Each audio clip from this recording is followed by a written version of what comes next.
괜찮아? 목사님 상황은 괜찮으세요? 괜찮아요. 아침 소리가 어디서도 나오니구나. 응? 소리가 어디지? 그럴 때가 있으라고. 우리가 누나가 괜찮구나.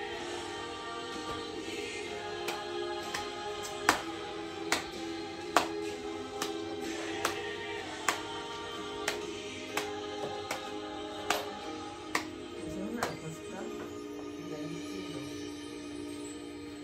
안독교회 한다고 헌을 벗으라고?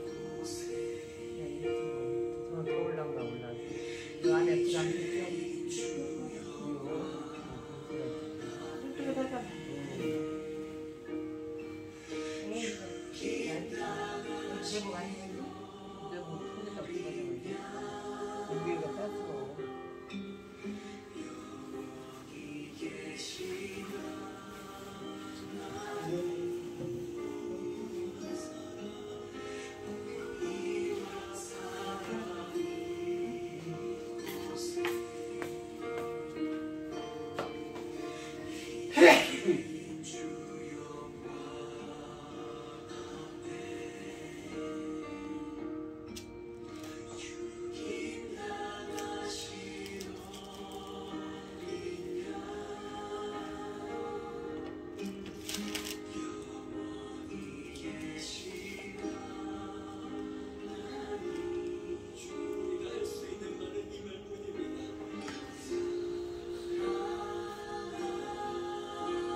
수많은 생명을 부으신 주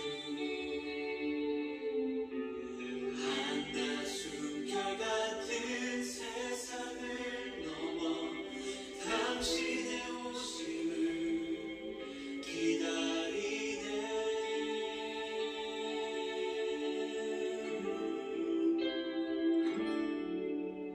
주와 내 영혼이 서로 마주할 그때에 근심의 옷을 벗고 영혼을 살리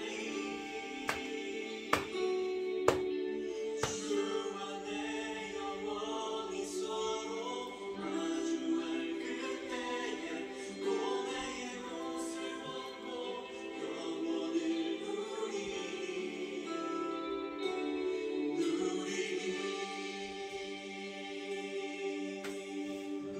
우리 함께 같이 고백하겠습니다. 영원한 시간을 빚으시고 영원한 생명을 부으신 주 한낮 숨결 같은 세월을 딛고 당신의 오심을 기다리네 수많은 별들을 만드시고 수많은 생명을 부으신 주 한낮 숨결 같은 세상을 넘어 당신의 오심을 기다리네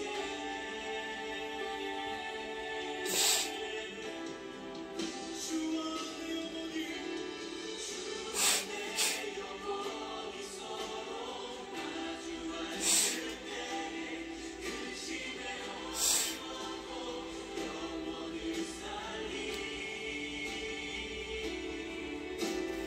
주와 내 영혼이 서로 마주할 그때에 고뇌의 옷을 벗고 영혼을 누리니 주와 내 영혼이 마주할 때 주와 내 영혼이 서로 마주할 주께서 그 시간을 옷을 벗고 영혼을 살리 주와 내 영혼이 서로 마주할 그때에 고뇌의 옷을 벗고 영혼을 누리니 주와 내 영혼이 서로 마주할 그때에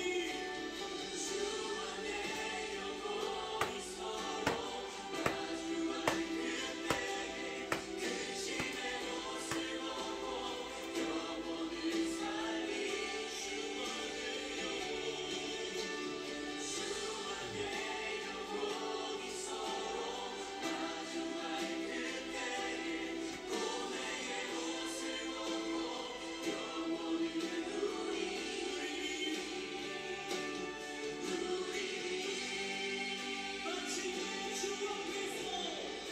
마침내 주 앞에 서게 눈물로 주님의 것입니다.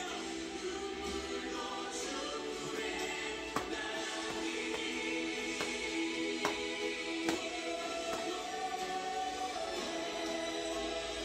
주와 내 영혼이 서로 마주할 그때에 근심의 옷을 벗고 영혼을 살리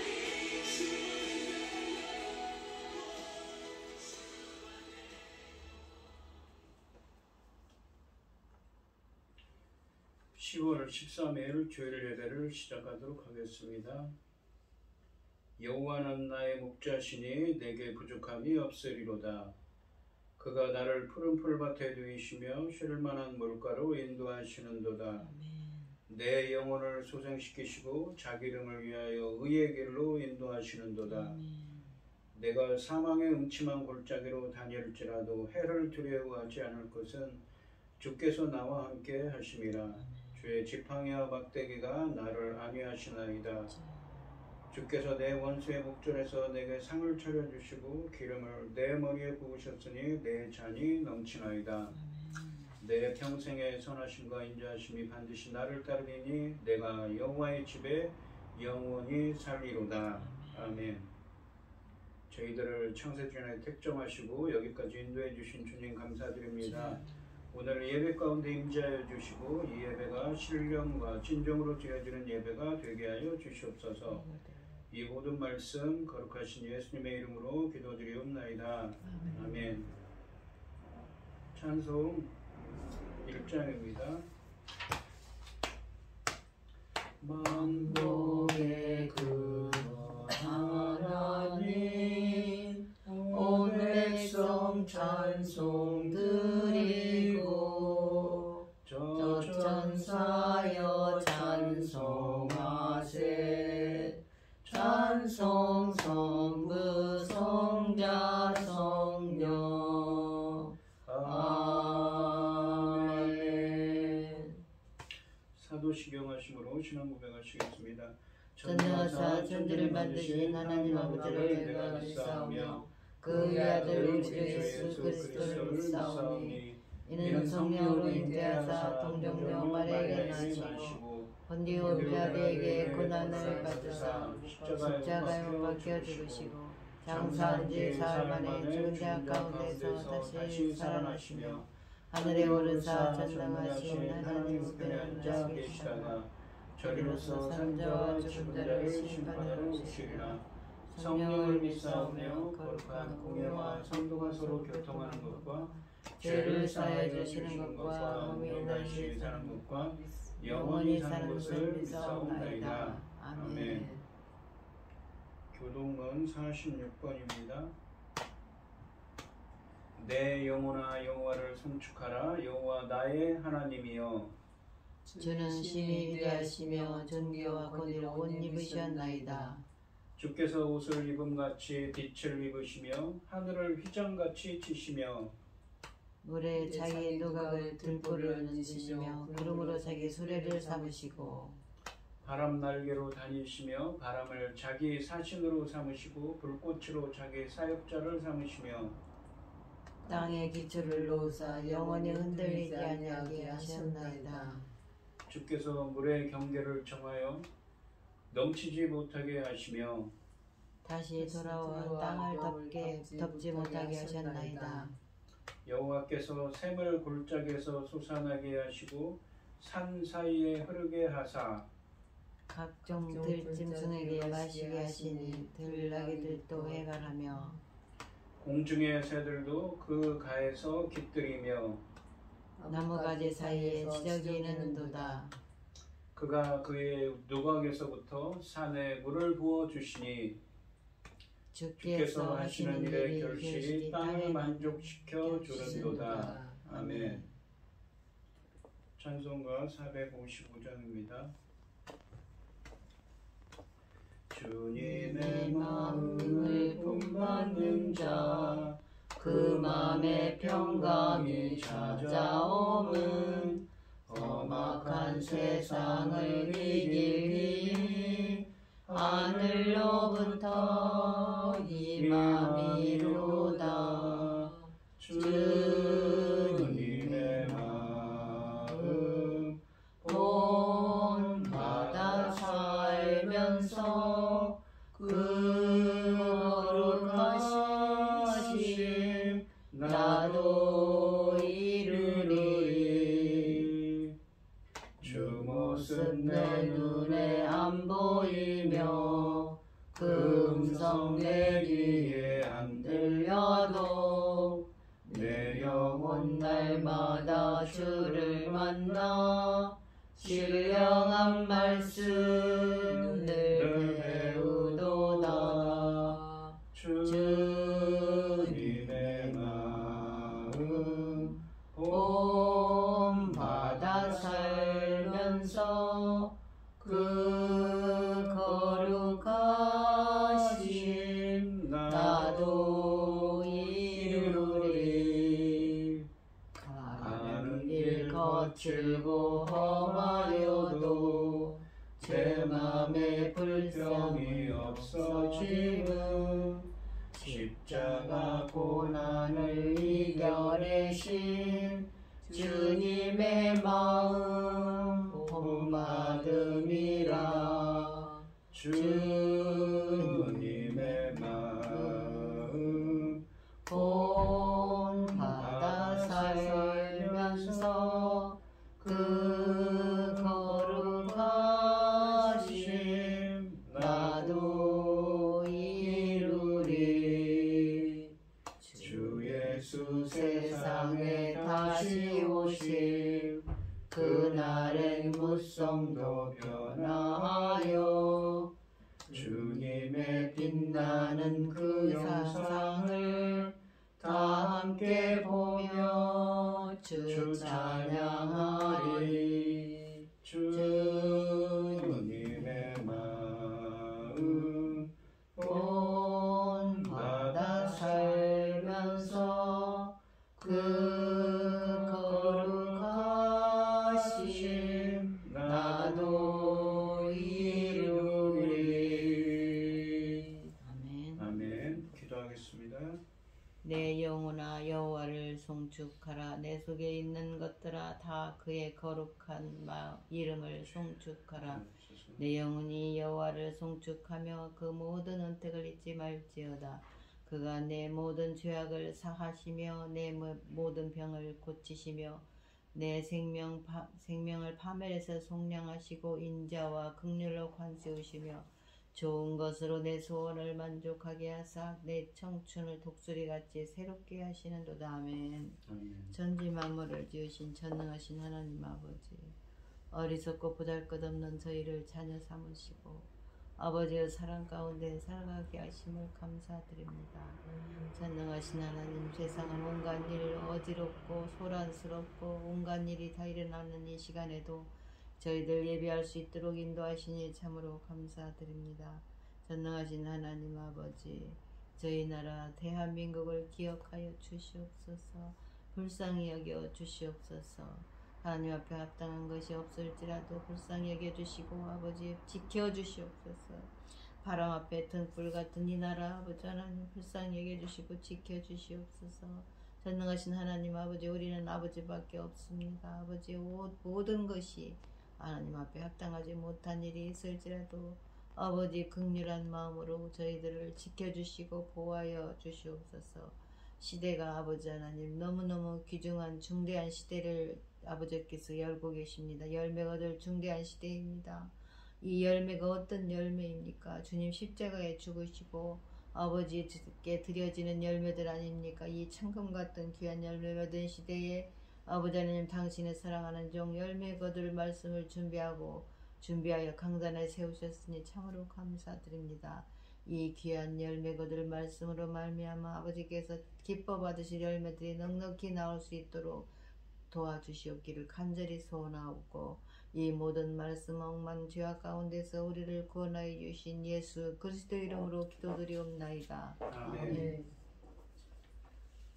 오늘 함께 하실 하나님의 말씀은 마태복음 3장 1절로 6절까지 말씀입니다. 마태복음 3장 1절로 6절입니다. 제가 먼저 읽겠습니다. 그때 세례 요한이 이르러 유대 광야에서 전파하여 말하되 회개하라, 천국이 가까이 왔느니라 하였으니, 그는 선지자 이사야를 통하여 말씀하신 자라 일렀으되 광야에서 외치는 자의 소리가 있어 이르되 너희는 주의 길을 준비하라, 그가 오실 길을 곧게 하라 하였느니라. 요한은 낙타의 옷을 입고 허리에 가죽띠를 띠고 음식은 메뚜기와 하청이었더라. 이때 예루살렘과 온 유대와 요단강 사방에서 다 그에게 나와 자기들의 죄를 자복하고 요단강에서 그에게 세례를 받더니라고 되어. 아멘. 아멘. 찬송가 287장입니다. 예수 앞에 나오면 죄사함 받으며 주의 품에 안기어 편히 쉬리라. 우리 주 믿으며 모두 영생복락을 유관 확실히 받겠네. 예수 앞에 나와서 나와서 은총을 받으며 마음의 기쁨 넘치어 감사하리라. 우리 주만 믿으며 모두 구원 얻으며 영생복락멸유관 확실히 받겠네. 예수 앞에 설 때에 흰 옷을 입으며 밝고 빛날 내 집에 길이 살리라. 우리 주만 믿으며 모두 구원 얻으며 영생복락멸유관 확실히 받겠네. 아멘. 아멘. 오늘 본문 말씀의 제목은 주의 길을 준비하라입니다. 이 세례 요한은 광야에서 왕으로 오실 예수님의 길을 예비합니다. 회개하라는 요구에 많은 사람들이 요단강으로 나와 죄를 자복하며 세례를 받았습니다. 1절 말씀을 보시면 그때 세례 요한이 이르러 유다 광야에서 전파하여 말하되 라고 하십니다. 먼저 그때라는 말이 있습니다. 이 말씀은 이 앞장에 있는 마태복음 2장 22절로 23절 말씀에 예수님이 갈릴리 지방 나사렛에 계시던 때를 가리킵니다. 또한 한글 성경에는 세례 요한이라고 되어 있지만 이 세례라고 번역된 이 헬라어는 호 밥티스테스라고 해서 세례자 혹은 세례를 의미하는 말입니다. 그러니까 세례자 요한, 세례 요한 이렇게 해석할 수 있습니다. 세례자 요한이라는 표현은 마태복음에서 요한의 이름에 항상 따라오는 별칭으로서 요한이 세례를 베푼 활동을 강조하고 있습니다. 이 세례라는 명칭은 같은 이름을 가진 다른 많은 사람들과 이 요한을 구분해 줍니다. 누가 있습니까? 바로 요한복음을 쓴 사도 요한이 있지요. 이 세례 요한은 엘리사벳과 사가랴 사이에서 기적적으로 태어난 아이였습니다. 이 누가복음 1장에 있는 말씀입니다. 엘리사벳은 아이를 가질 수 없었고 나이가 많았기 때문에 분명 그녀와 남편인 사가랴는 아이가 없이 살 수밖에 없었을 것입니다. 남편인 사가랴는 당시에 유대의 제사장이었습니다. 어느 날 그가 성전에서 직무를 수행하고 있을 때 가브리엘 천사가 나타나서 사가랴와 엘리사벳이 남자아이를 낳게 될 것이며 그 아이의 이름을 요한으로 하라고 설명해 주었습니다. 그리고 천사는 이렇게 덧붙였습니다. 누가복음 1장 16절부터 17절에 보시면 이스라엘 자손을 주 곧 그들의 하나님께로 많이 돌아오게 하겠음이라. 그가 또 엘리야의 신령과 능력으로 주 앞에 먼저 와서 하나님의 마음을 자식에게 거스르는 자를 의인의 슬기에 돌아오게 하고 주를 위하여 세운 백성을 준비하리라 라고 하셨습니다. 즉 세례 요한은 구약 성경의 사무엘, 삼손과 함께 어머니 뱃속에서 태어나기 전부터 하나님의 일을 하기 위해 구별된 나실인이었습니다. 이스라엘에는 그동안 400여 년 동안 선지자가 없었습니다. 메시아가 오시면 예언이 다시 나타날 것이라는 믿음이 당시에 널리 퍼져 있었습니다. 이 세례 요한이 선지자라는 사실은 이스라엘의 예언이 다시 시작된 것을 의미합니다. 하나님의 구원 역사에 있어서 세례 요한은 옛 질서의 마지막에 속한 선지자이며 옛 질서와 새 질서 간의 교량 역할을 합니다. 그러니까 대부분의 성경학자들은 이 세례 요한을 구약의 마지막 선지자라고 부르지요. 구약은 어떤 성경입니까? 오실 메시아이신 예수 그리스도를 예언한 성경이라고 한다면 구약의 마지막 선지자를 세례 요한이라고 표현을 합니다. 사복음서 모두 예수님의 사역을 소개하기에 앞서서 세례 요한의 사역을 소개합니다. 이것은 예수님의 사역을 이해하는 데 있어서 이 세례 요한의 역할이 중요함을 시사하고 있습니다.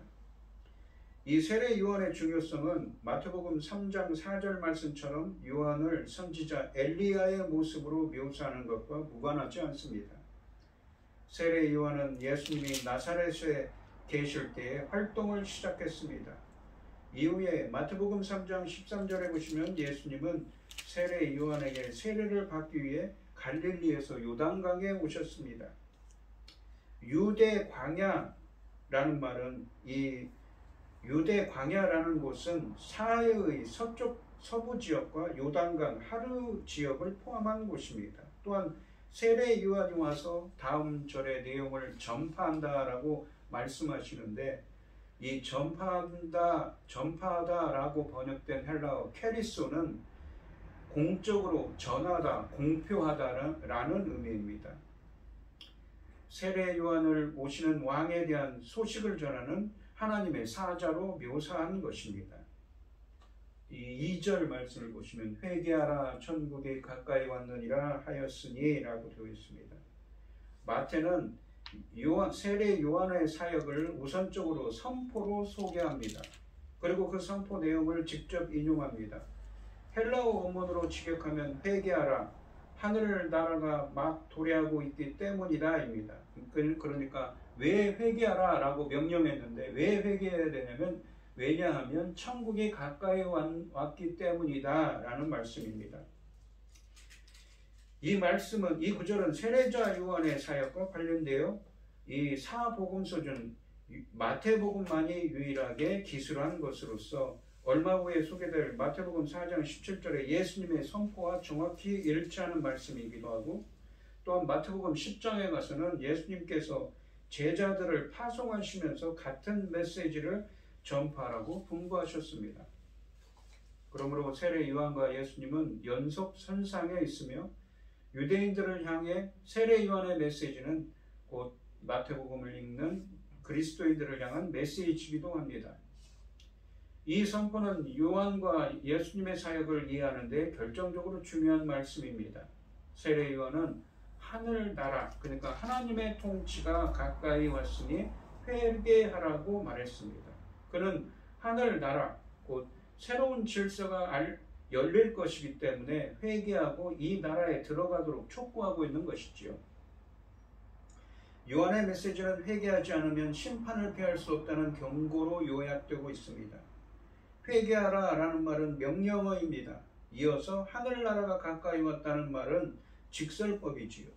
그러니까 논리적인 순서로는 하늘나라가 왔다는 말이 우선이지만 회개를 강조하기 위해서 이 명령하는 말이 앞에 나온 것입니다.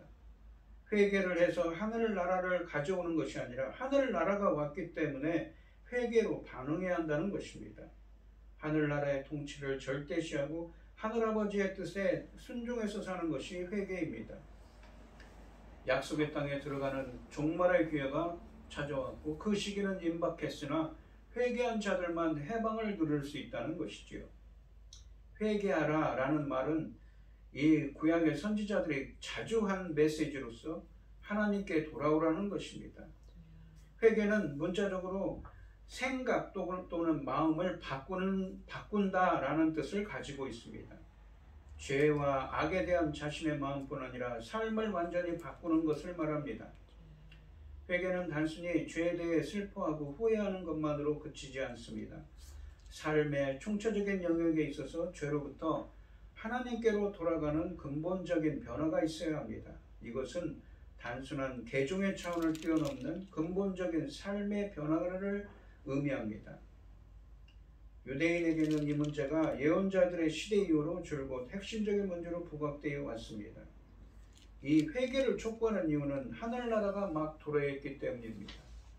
본문은 이처럼 하늘나라와 회개 사이의 긴밀한 연관성을 전제로 합니다. 여기서 가까이 왔느니라 라고 번역된 헬라어는 도래하고 있다는 뜻으로서 완료 시제입니다. 그러니까 가까이 오는 과정이 이제 막 마무리되었다는 상황을 의미합니다. 이것은 세례자 요한의 선포 상황이 더는 미래적 하늘나라를 하나님 나라를 선포하는 상황이 아님을 부각합니다. 물론 요한은 구약의 예언 시대 곧 신약의 성취 시대 이전의 시대에 속한 사람입니다. 하지만 그렇다고 해서 그가 단순히 구약의 예언 시대에만 속하는 인물은 아닙니다. 그는 예언과 성취를 잇는 고리 역할을 하고 있기 때문이지요. 이런 점에서 그는 하나님 나라가 하나님의 통치가 막 도래하고 있는 상황에서 성취 직전 시대에 속한 마지막 인물이라고 할 수 있습니다. 천국은 하나님의 통치를 의미합니다. 세례 요한의 이 메시지는 메시아가 이 땅에 오심으로 하나님의 통치가 사람들의 마음과 생활 속에서 그 어느 때보다 더 강하게 나타나는 새 시대가 왔음을 강조하고 있는 것이지요. 요한은 회개하라고, 즉 죄에서 돌이켜 하나님을 향해 돌아서라고 요청했습니다. 예수를 믿는 사람들도 회개해야 합니다. 하나님을 슬프게 하는 것에서 계속해서 돌이켜야 하므로 회개는 예수를 믿는 자에게도 불변의 명령인 것이지요. 천국은 하나님 자신이 한 사람의 인간으로 인간 역사 속에 들어오셨을 때 시작됐습니다. 가까웠다는 말은 하나님께서 자신의 능력을 극적으로 새롭게 나타내심으로 역사에 개입하셨음을 묘사하는 말입니다. 3절 말씀을 보시면 그는 선지자 이사야를 통하여 말씀하신 자라 일렀으되, 그러니까 이사야서 40장 3절 말씀을 인용하고 있습니다. 광야에서 외치는 자의 소리가 있어 이르되 너희는 주의 길을 예비하라 그가 오실 길을 곧게 하라 하였느니라 라고 하십니다. 본문은 이 세례 요한의 등장이 구약성경 이사야서 40장 3절 말씀에 예언된 것의 성취라고 소개하고 있습니다. 먼저 그는 선지자 이사야를 통하여 말씀하신지라 라고 하시는데, 이 사람이 선지자 이사야를 통해 언급된 자입니다 라는 의미입니다. 이 하반절에 보시면 광야에서 외치는 자의 소리가 있어 이르되 너희는 주의 길을 준비하라 그가 오실 길을 곧게 하라 하였느니라 라고 하십니다. 광야라는 곳은 어떤 곳입니까? 바로 이스라엘 백성들에게 여러 의미를 전달하는 곳인데, 부정적인 의미로는 이스라엘이 방황한 장소이지만 긍정적으로는 이스라엘이 이집트의 속박에서 벗어나 하나님과 언약을 맺고 하나님의 백성으로 새로운 출발을 한 곳이었으며 가나안으로 가기 전까지 머물렀던 해방의 공간이었고 미래의 완전한 회복을 기다린 곳이었습니다. 이러한 긍정적인 측면에서 광야는 이스라엘 백성이 출애굽 이후에 지냈던 삶의 자리로서 새로운 출애굽에 이은 새로운 출발이 광야에서 시작될 것이라는 예언은 선지서에서 종종 등장하는 것입니다. 그래서 이사야서 40장 3절 말씀에 이 70인역을 인용하는 광야에 외치는 자의 소리라는 구절은 하나님의 종말론적인 회복, 그러니까 예수 그리스도를 통한 새로운 출애굽을 기대하는 사상과 관계가 있습니다.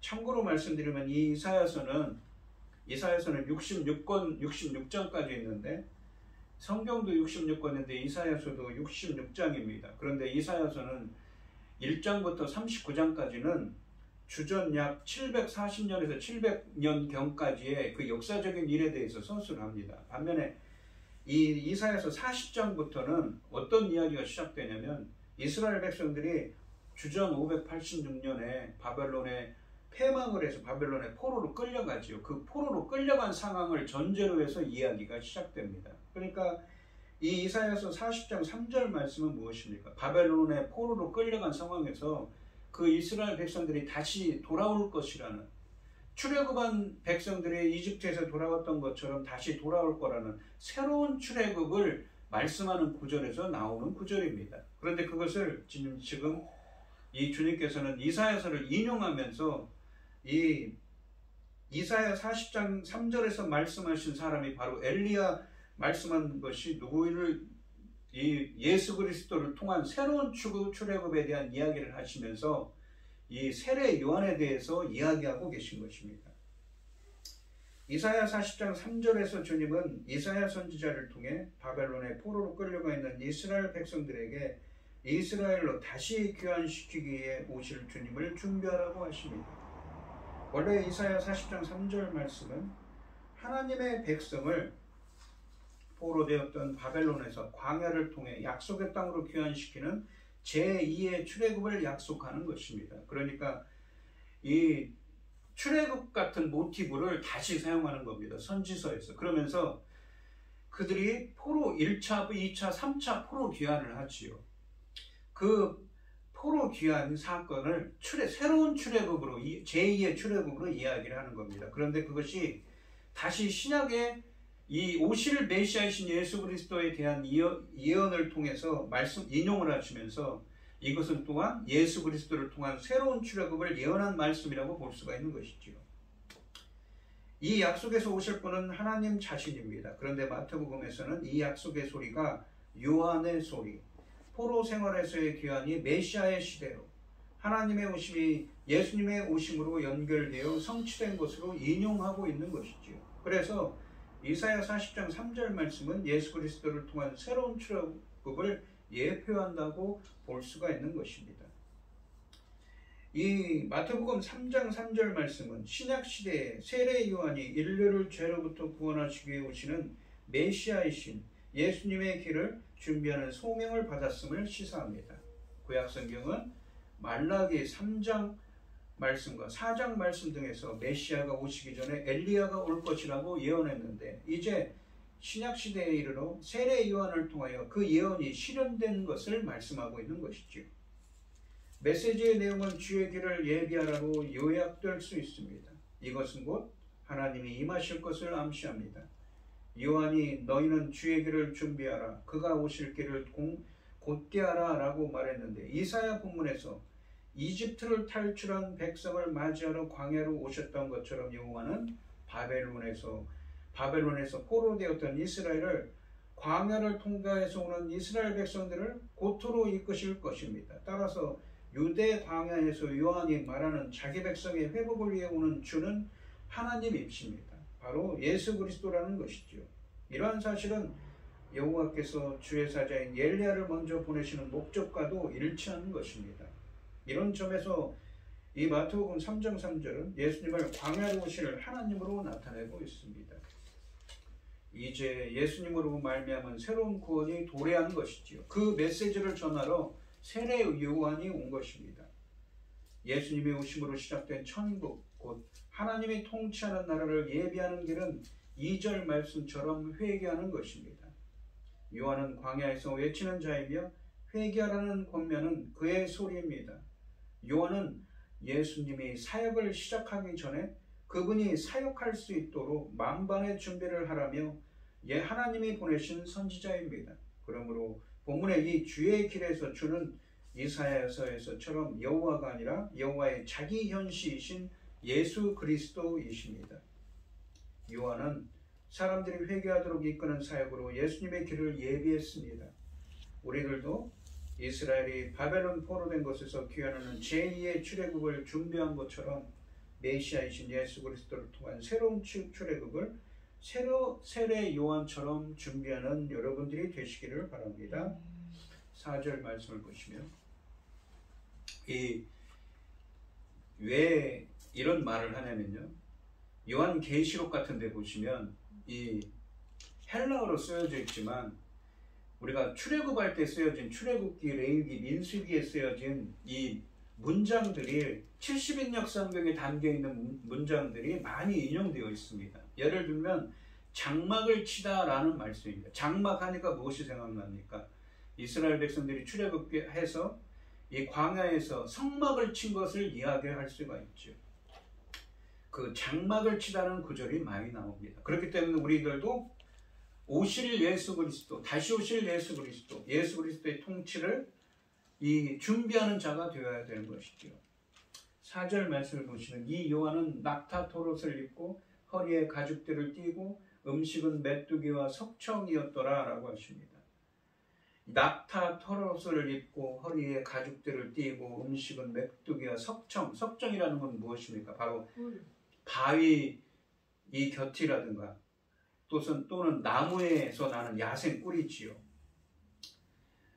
세례 요한의 의복과 음식을 묘사하고 있습니다. 세례 요한은 낙타토롯을 입고 허리에 가죽띠를 띠었습니다. 이것은 광야에서 거주하는 자들이 입었던 의복이기도 하지만 선지자들이 입었던 의복입니다.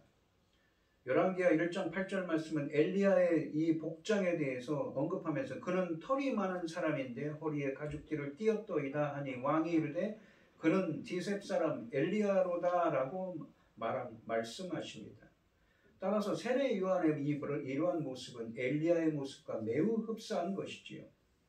특히 낙타의 털로 만든 옷은 물에 잘 마르는 특성을 가지고 있기 때문에 물에서 세례를 주는 요한에게 적합했을 것입니다. 그리고 세례 요한은 메뚜기와 석청을 먹었습니다. 메뚜기와 석청은 율법에 규정된 부정한 음식이 아닙니다. 왜냐하면 이 세례 요한은 날 때부터 어머니 뱃속에서부터 하나님의 일을 하기 위해서 구별된 나시린이기 때문에 부정한 음식은 먹을 수가 없었죠. 광야에서 쉽게 채취할 수 있었기에 광야에서 생활하는 세례 요한에 먹기에 편리한 것입니다. 메뚜기는 율법과 유대 전통에서 먹어도 되는 유일한 곤충입니다. 야생꿀은, 석청은 골짜기의 나무들이나 바위 틈에 집을 짓는 야생 벌들이 만든 꿀입니다. 5절 말씀을 보시면 이때 예루살렘과 온 유다와 요단강 사방에서 다 그에게 나와 라고 하십니다. 이제 요한의 선포, 그러니까 회개하라 천국에 가까웠느니라 라고 하는 선포와 그의 삶, 낙타 털옷을 입고 메뚜기와 석청을 먹는 그러한 겸손한 생활에 대한 사람들의 반응이 나타나고 있습니다. 그에 대한 사람들의 반응은 참으로 대단했습니다. 그때 예루살렘과 온 유대와 요단강 모든 주변 지역 사람들이 그에게 나아왔습니다. 나아오다라는 말은 미완료 시제로서 계속적으로 나아왔다는 말이죠. 요한이 많은 사람들을 매혹시킨 것은 그가 400여 년 만에 등장한 첫 번째 참 선지자였기 때문입니다.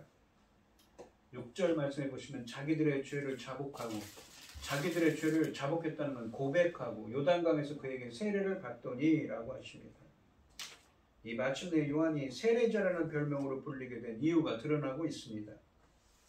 요한에게 나아간 사람들은 자신들의 죄를 고백하며 요단강에서 그에게 세례를 받았습니다. 2절 말씀에서 요한은 회개를 촉구했는데 그에게 나온 사람들은 그에 대한 반응으로 자신들의 죄를 고백했습니다. 죄를 고백하는 것은 단순히 자신의 죄악됨을 인정하는 것 이상입니다. 그것은 죄에 대한 하나님의 판결에 동의하고 죄를 제거하고 하나님을 위해 살고자 하는 갈망을 표현하는 것입니다. 죄를 고백하는 것은 말의 응답이나 확언, 찬양 이상을 의미합니다. 그것은 순종과 섬김의 삶을 살기로 동의하는 것을 의미합니다. 그리고 그들은 세례를 받았습니다. 세례라고 되어 있는 번역된 이 헬라어, 바티조라는 헬라어는 푹 담근다라는 의미도 있고 촉촉히 젖다라는 의미도 있고 씻다, 정결하게 씻다, 깨끗이 하다라는 의미도 있습니다. 더러운 손을 씻으면 즉시 그 결과를 눈으로 볼 수 있지만 회개는 눈에 곧바로 보이지 않는 씻음과 함께 내면에서 일어나는 것입니다. 그래서 요한은 사람들이 볼 수 있는 상징적인 행동인 세례를 했습니다. 유대인들은 이방인 개종자들을 받아들이기 위해 세례를 사용했기 때문에 요한의 청중은 그 의식에 친숙했습니다. 여기서 요한은 세례에 특별한 의미를 부여하고 있습니다. 그것은 회개와 용서의 표시로서 사용된 것이었습니다. 세례하다라는 말의 이 밥티조라는 헬라어의 의미는 잠근다, 촉촉히 적시다, 씻다, 정결하게 하다의 의미입니다. 이 요한의 물세례는 회개의 표시 또는 상징으로서 사람들의 죄를 고백한 것은 회개와 세례가 연결된다는 것을 의미합니다. 이런 세례는 시내산 언약을 떠올리는데 제사장 나라와 거룩한 백성이 되기 위해 시내산에 모인 출애굽기 19장이지요. 이스라엘 백성은 언약을 맺기 위해 옷을 씻고 자신들을 정결하게 했습니다. 물로 정결하게 되는 그림에는 윤리적인 정결의 의미도 있지만 종말론적으로 하나님이 종말에 놀라운 정결함을 실행할 것이라는 에스겔서 36장 25절 같은 물과 성령으로 정결하게 할 거라는 의미도 담긴 것입니다. 요한은 이 두 개념을 연결해서 사람들에게 메시아의 심판을 받지 않도록 죄를 버리고 하나님을 향해 나아가도록 촉구하고 있는 것이지요. 이 오늘 본문 말씀을 보시면 회개하라 천국이 가까웠느니라 라고 하셨습니다. 이것은 자신의 죄를 고백하고 자신의 삶의 방향을 180도 바꾸는 것이지요. 주님이 다시 오실 때가 임박한 지금도 필요한 것도 담대한 광야의 소리, 주님만을 왕으로 모시겠다는 가난한 심령입니다. 우리들도 주님과 새롭게 출발하기 위해서는 무엇이 필요합니까? 바로 묵은 습관과 우리가 버려야 될 묵은 습관과 죄의 습성을 버려야 하는 것이지요. 또한 세례 요한은 자신의 사명이 무엇인지를 알았습니다. 그는 자신이 메시아가 아니라 메시아의 길을 예비하는 선지자였음을 알았습니다. 바로 바벨론에 포로되었던 이스라엘 백성들이 고향 땅에 다시 돌아오는 길을 예비했던 것처럼 그도 무엇입니까? 바로 예수 그리스도의 새로운 출애굽을 예비하는 자가 되어야 했던 것이지요. 오늘 이 시간 성도님들도 이스라엘이 바벨론 포로된 것에서 기원하는 제2의 출애굽을 준비한 것처럼 메시아이신 예수 그리스도를 통한 새로운 출애굽을 세례 요한처럼 준비하는 자가 되시고 또한 예수 그리스도와 함께 새로운 출애굽의 은혜가 함께 하시는 여러분들이 되시기를 주님의 이름으로 축원드리겠습니다. 기도하겠습니다. 하나님 아버지 감사합니다. 광야에서 외치는 자, 예수님이 오시기 전에 예수님을 예언한 마지막 선지자인 세례 요한에 대한 말씀을 묵상해 보았습니다. 새로운 질서, 새로운 시대가 임하기 때문에 회개해야 된다고 회개해라. 천국이 가까웠다고 말했습니다. 회개하라고 말합니다. 우리의 모든 나쁜 생활 습관과 버려야 할 것들을 버리고 온전히 하나님만을 바라보며 하나님을 향해서 하나님 뜻대로 살아가는 자가 되라는 말씀이지요. 저희들이 세상을 살아가면서 나쁜 생각과 나쁜 행동을 할 때도 있지만 그런 것들을 모두 버릴 수 있도록 주님께서 성령께서 역사하여 주시옵시고 본문에 있는 말씀처럼 주님의 오실 길을 예비하라, 준비하라, 굳게 하라 하신 그 말씀처럼 새로운 출애굽, 예수 그리스도를 통한 새로운 출애굽의 은혜가 함께할 수 있도록 주님 붙들어 주시고 함께하여 주시옵소서. 이 모든 말씀 거룩하신 예수님의 이름으로 기도드리옵나이다. 아멘. 찬송가 401장입니다. 주의 곁에 있을 때여 마음이 병든하오니 주여 내가 살도록 인도하여 주소서. 주여 주여 나를 인도하소서. 빠른 세상 살 동안 주여 인도하소서. 피난처인 예수여 세상 물결험할 때 크신 은혜 베푸사 나를 숨겨주소서. 주여 주여 나를 인도하소서. 빠른 세상 살 동안 주여 인도하소서. 세상 품 빠진 하루 영원한 나라 눈물 없는 곳으로 들어가게 하소서. 주여 주여 나를 인도하소서. 빠른 세상 살 동안 주여 인도하소서. 아멘. 기도하겠습니다. 하나님 아버지 감사합니다. 오늘 주신 말씀처럼 세례 요한의 말씀처럼 우리들도 천국의 새로운 시대를 준비하면서 우리의 심령이 하나님의 말씀으로 깨끗하게 하여 주시옵시고 아버지. 하나님께 온전히 헌신할 수 있는 저희들이 되게 하여 주시옵소서. 아멘. 또한 예수 그리스도를 통한 새로운 출애굽을 준비하며 그 출애굽의 은혜가 함께할 수 있도록 역사하여 주시옵소서. 아멘. 오늘 이 시간 하나님의 은혜에 감사드리며 주님께 귀한 예물을 드리는 손길들이 있습니다. 드려지는 손길마다 주님께서 기억하여 주시고 이 간구와 기도에 귀 기울여 주시고 응답하여 주셔서 하나님의 기뻐하시는 뜻을 행할 수 있도록 인도하여 주시옵소서. 기뻐받아 흠행하여 주실 줄 믿사오며 이 모든 말씀 거룩하신 예수님의 이름으로 기도드리옵나이다. 아멘. 찬송가 5장을 하시고 축도하심으로 오늘 예배를 마치겠습니다. 이 천지가 만물들아 복 주시는 주 여호와 전능성부 성자 성령 찬송하고 찬송하세. 아멘. 이제는 주 예수 그리스도의 은혜와 아버지 하나님의 극진하신 사랑과 성령의 교통하심이 성도들 머리머리 위에 이제로부터 영원히 함께 있을지어다. 아멘.